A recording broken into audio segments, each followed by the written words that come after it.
Aujourd'hui, on voit les bases de la perspective à 2 points de fuite. Vous allez voir durant ce tutoriel que j'explique un petit peu les fondamentaux de la perspective.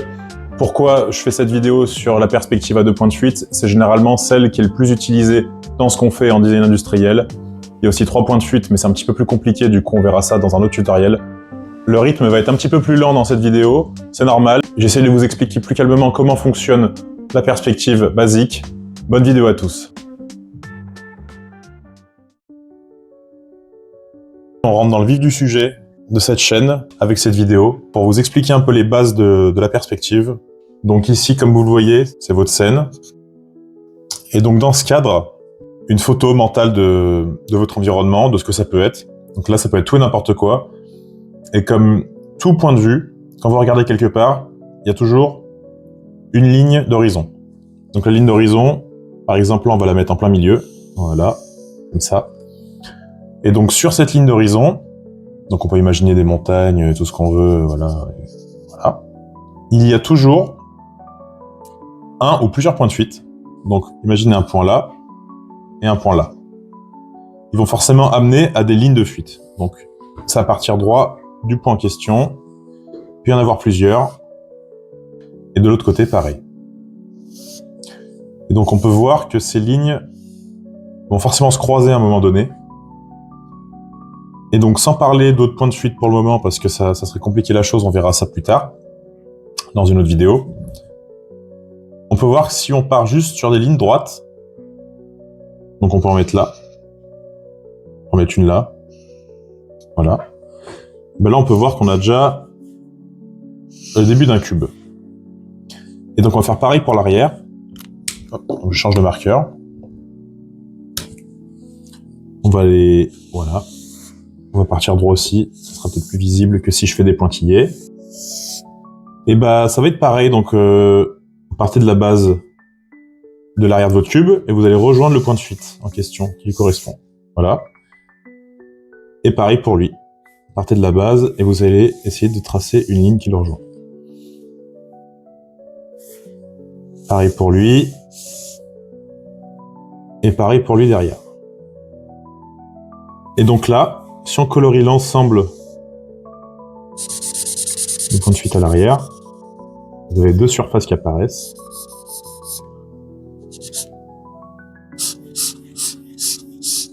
La surface de dessous et la surface de dessus qui se croisent forcément à un endroit qu'on peut voir là. Et donc là, si on retrace les lignes, vous voyez bien. Si on retrace les lignes, vous voyez bien la surface du haut de votre cube ou de votre rectangle pour le coup là.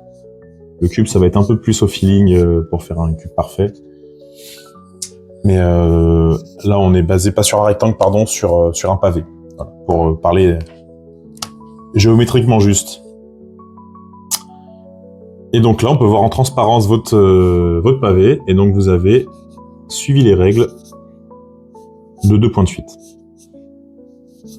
Vous avez votre cube, pardon, votre pavé en parfaite transparence. On peut partir ailleurs, hein. Ça peut être là sur celui-là, tac. Ça peut être en dessous du ligne d'horizon ou au-dessus du ligne d'horizon. Par exemple, là, si on rejoint le point de fuite là-bas, hop, on a un autre cube. On rejoint l'arête. Voilà, on a là, là, là, et tac, là-bas, et le point de fuite.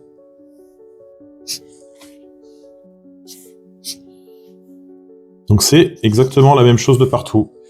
Il s'agit juste de faire plusieurs cubes, du coup, pour voir. Je vais changer de marqueur, comme ça on verra bien.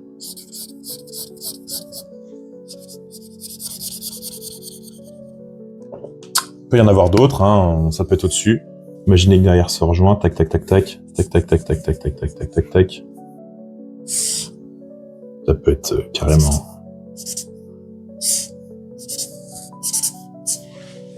Et hop, on n'oublie pas, ça part de là.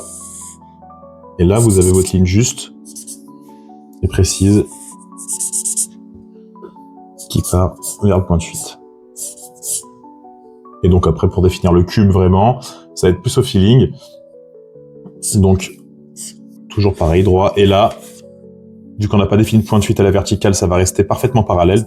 Donc on voyait les parallèles parfaites à chaque fois. Mais par contre, pour les côtés, on va rejoindre toujours, tac, un point de fuite. Et là c'est juste, là c'est juste, là c'est juste, là c'est juste.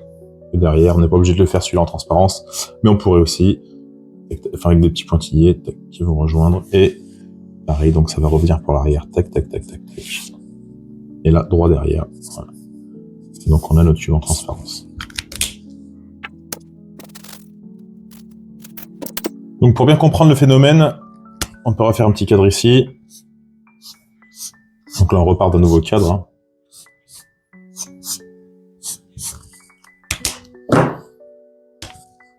On prend une ligne d'horizon un peu plus haute. 2 points de fuite toujours. Et par exemple, on va faire... on va tracer des lignes de fuite. Voilà. Et en fonction de toute façon où vous allez placer votre cube, ça peut commencer là, hein, par exemple. Hein. Vous allez voir qu'on peut faire... Voilà, là ça va rejoindre là et là, du coup, là et là.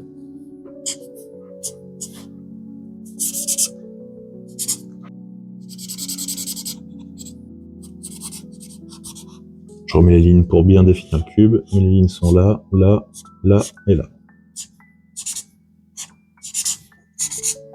En espérant que vous ayez compris un petit peu la base, n'hésitez pas à en faire plusieurs dans différents cadres si vous voulez vous entraîner pour bien comprendre un peu les logiques. Je pourrais faire d'autres vidéos pour expliquer les fondamentaux, il n'y a pas de problème. Mais voilà comment faire pour comprendre la base de la perspective à 2 points de fuite sur un cube.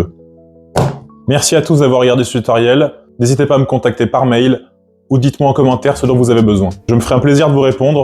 N'hésitez pas à vous abonner pour plus de contenu. Mettez un petit like, ça m'aide aussi beaucoup à me développer. Et on se dit à la prochaine.